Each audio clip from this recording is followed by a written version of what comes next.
Yeah, thank you for really helping us at Diaspora Forum to hit the 1,000 subscription mark. We're very grateful for that. Thank you very much. And for those of you that have not subscribed, please be kind enough to click at the button and subscribe. But please, as you can see, we have not even come close to the 4,000 viewership hours mark. So please watch the video. I appreciate the fact that we appreciate the fact that people recommend our channel to you and you just click. But guess what? We still have to watch the video to actually make the kind of comment you want. All right, today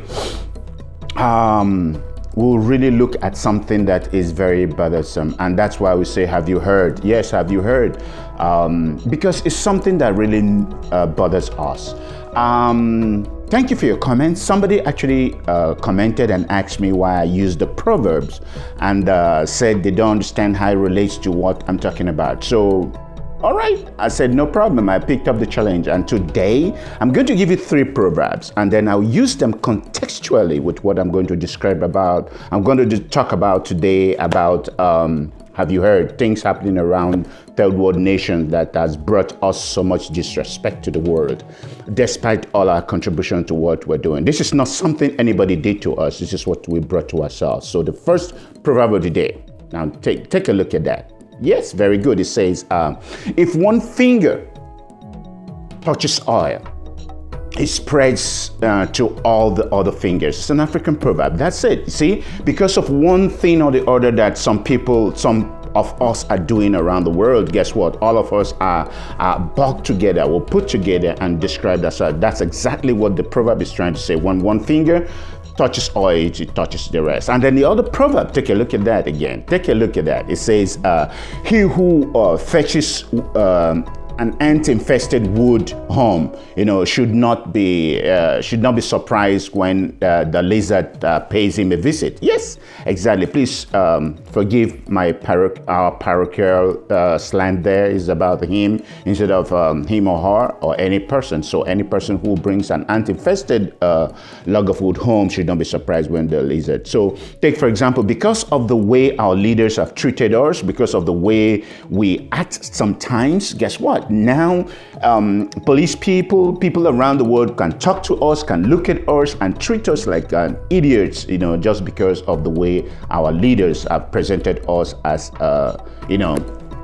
deficient or so. And then the last proverb, again, like I said, I will try to use this things conceptually. Remember what Achebe said, proverbs are like palm oil with which we eat our food. So this is how my parents taught me when I was back home. So the last one, take a look at it again. It says, he who calls his cup. Yes, if you call a very precious thing, who calls his cup nothing, tells neighbors to play football with it. Yes, to play around with it. If you call yourself nothing, if the thing that means something to you, you disrespect it, the world will bring disrespect to you. The same thing, our leaders have disrespected. Look at our economy. Look at Africa, Middle East. Look at all the oil in the Middle East, and look at what is happening today around the world because of war in Syria, Iraq and all that, or Africa. Look at how our leaders are. They all travel abroad. Yes, they all travel abroad and treat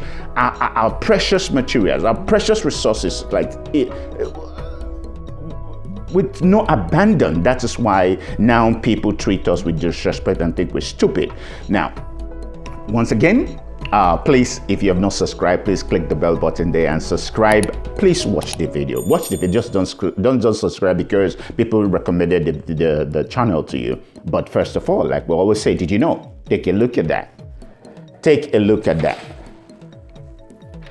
It says, did you know that African kings were exiled to Seychelles in 1800s for resisting colonial rule and slave trade? Yes, Africans are made every day to feel bad about themselves. They are made to feel guilty about slavery, as if they stood by and did nothing to save their brothers and sisters. Just as history has it that Jews did nothing but walked into Germany, into German gas chambers. This is false. Fact is, by the late 19th century, the scramble for Africa had become very intense. Euro colonies were not only interested in slave trade, but in realized availability of natural resources that could make their countries richer and bring world dominance. The conquest of Africa took place between 1820s and 1911. In the 19th and early 20th century, the Berlin Conference of 1884 that regulated European trade in Africa led the thirst for absolute control over Africa. By 1914, Liberia and Ethiopia were the only African countries that were not ruled by European states. So take a yes. The British waged several wars in Lagos, Nigeria. King Kosoko of Lagos, with the help of the Oba of Benin, pushed the British off Lagos. They migrated to Calabar, Republic of Benin, Ghana, Togo, etc., and set up slave castles there. As the eliminated castles, you all know that. In fact, the King Perempe I, that's the Ashanti hen of Ashanti Kingdom, Ghana, was arrested and exiled to Seychelles for resisting the British. The same thing happened to King Chua II of Kabelaga of Bonyonyo Kingdom in Uganda. For his resistance, he was hunted down, captured, and exiled to Seychelles. Sheikh Khalid bin Bagish al-Basaid of Zanzibar, Tanzania, also was hunted down, captured, and exiled to Seychelles for standing up to the British. The same thing happened to Daneri Basamula Ekere Mwanga II of Mokusa, king of Buganda, that's Uganda, that was between 1884 to 1897. King Mwanga II of Mukasa died in Seychelles. His body was later repatriated to Uganda for burial. Like we say, there you go. Did you know? So basically what we're trying to say is this.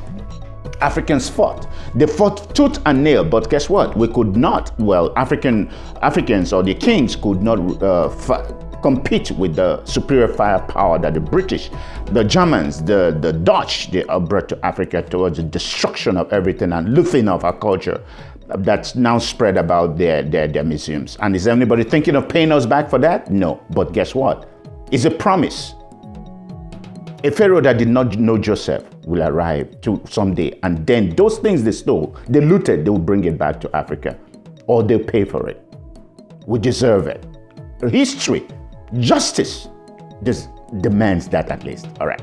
Once again, click the bell button, subscribe to our YouTube channel. So we'll go for the have you heard? Now take a look at that picture.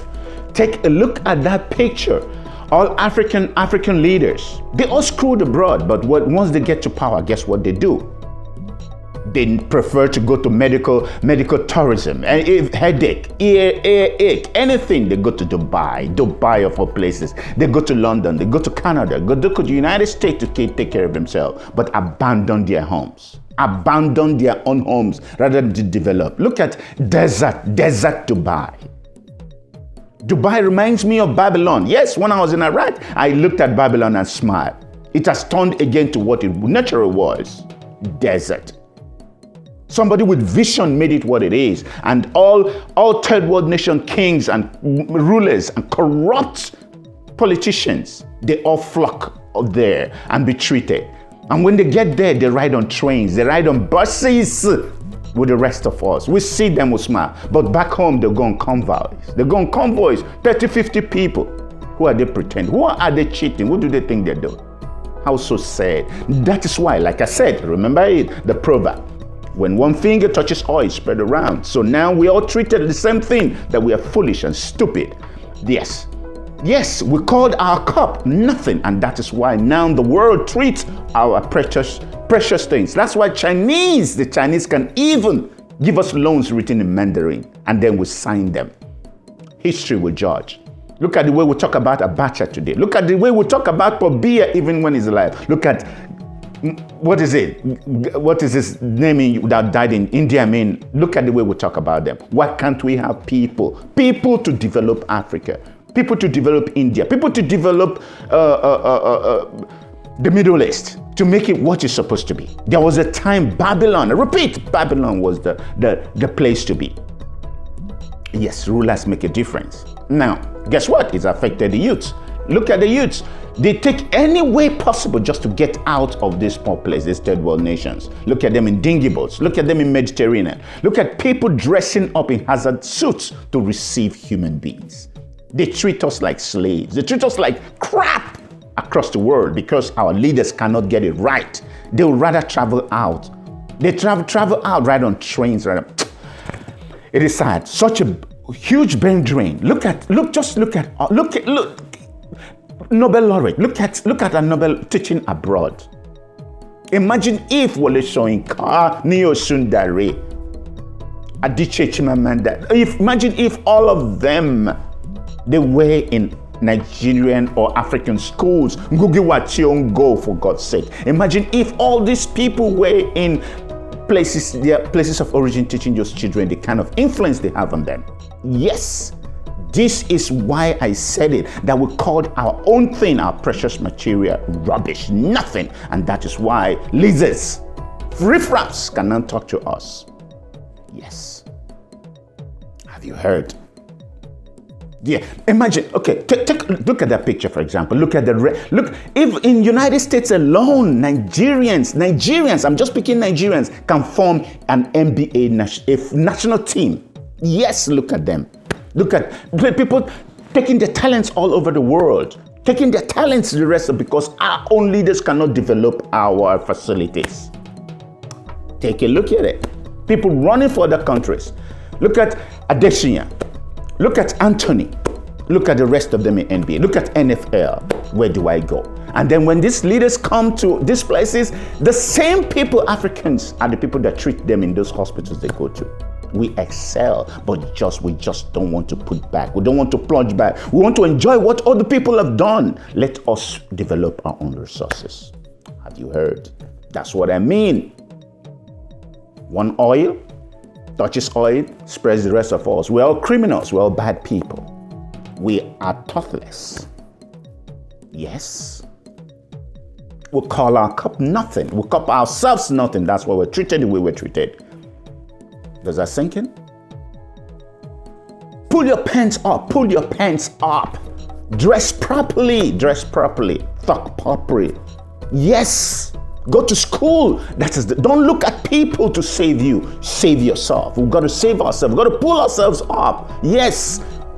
Israel was sold to slavery, not just to Egypt, not just to Babylon, across the world spread. Look at them today. All we need to do is 1 generation or 2 generations will get our acts right. I'll stop there. But you get what I mean. Have you heard? Have you heard? Shout out for the day. Take a look at that. Yes, it's Black History. It's Colored People Month, or like I always say, for our shout out for the day, we'll go to Marcus Garvey. Yes, Marcus Garvey Jr., the Black Moses, the progenitor of the modern Black is beautiful. Take a look at it. The Black History Month. We stand on the wings of many who pointed the way to the rest of us. Before Carter G. Woodson, that I presented to you last week, was Marcus Garvey, the John the Baptist himself, but called and known as the Black Moses, the progenitor of modern Black is beautiful. Marcus Garvey was a Jamaican, born Black nationalist and leader of the Pan-African movement, which sought to unify and connect people of African descent worldwide. He urged African Americans to be proud of their identity. He believed that people of color should return to their rightful homeland, Africa. He was heavily involved in promoting Universal Negro Improvement Association, UNIA. He founded in 1914. In 1920s, Garvey organized the Black nationalist movement in America. A year later, he had almost 2 million followers. Garvey was both a racial purist and a Black separatist, whereas the establishing hope for a self-sustaining Black ecosystem as espoused by W.E. Du Bois within a predominantly white America. He used his gospel of Black pride and hope for independent Black African nation to gain a large following. He was jailed, deported to Jamaica in 1927. Marcus Garvey and his organization UNIA represent the largest mass movement in African American history. After a similar Back to Africa movement that took place in 19th century, 1820s, when Caucasian Americans insisted on returning Americans of African ancestry to Africa. After building everything, they want to return them there. This movement failed, and we really want to give Gavin the credit that he is due. Yes, that's our shout out for the day. It is our History Month. Like I always say, I'm very glad talking one-on-one with you. I move around, I talk to people. I'm a motivational speaker. If you look up, you see my information there. Please, please, please, give me a call. Make a comment. I believe in you. You'll do better. Do not call your cup nothing so that people don't disrespect you. Go to school. Pull your pants on. It is well with us. I believe in you. Emeka is my name.